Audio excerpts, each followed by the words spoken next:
So, Rob, tell us a wee bit about the background of this project. How did it come about? So this is a culmination between Dalaradia, building cultural networks and the local bands and lodge. And basically, the site we're standing on is of huge significance. 333 years ago, on the 14th of June, King William landed exactly on this spot. He went into the Whitehouse, the building behind us, and they planned there the Battle of the Boyne, the Battle of Auckland, the whole Irish military campaign, and they changed European history. So the local community and the local people that live here, they wanted to commemorate in their own area such an important piece of history.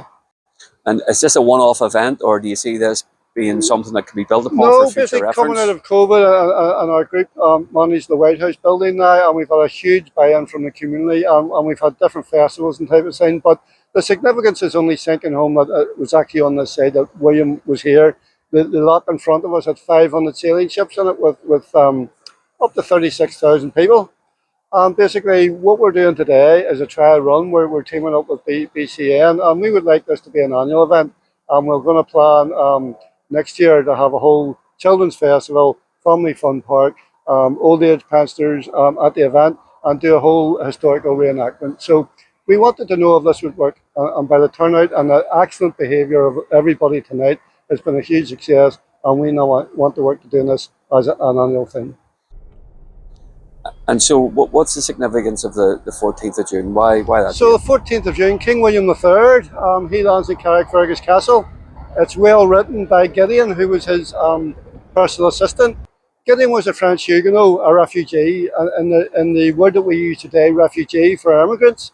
In those days, refugier was French, and it meant to flee in the night. And those Protestants fled in the night, one of whom was Gideon's Green, and the piece of ground we're standing on is named after Gideon, Gideon Bonaparte. So we're standing on Gideon's Green, King William III's personal assistant, and he writes at 4 o'clock in the afternoon, having left Carrickfergus Castle. They arrive at the Whitehouse. He has 40 pieces of cannon with him. They're on Barbary ponies, and he has his bodyguards with him. And in the Whitehouse, he meets General Schomberg, and they have a meeting for about 4 to 5 days. The strategy is to win the Irish campaign. And leaving the Whitehouse, then they went and they won that campaign. And as I said, you can't overstate enough how much they changed European history, and that happened on this very spot.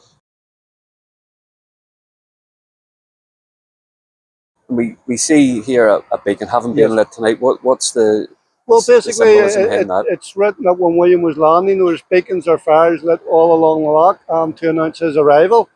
Beacons were also used after the Battle of the Boyne to announce a victory. And so this association that we commemorate each year with bonfires or with beacons, which is carried on for 300 years, we're just doing a symbolic lighting tonight because it is the 14th of June, it's the anniversary. And there would have been beacons all up and down this lot when William was arriving.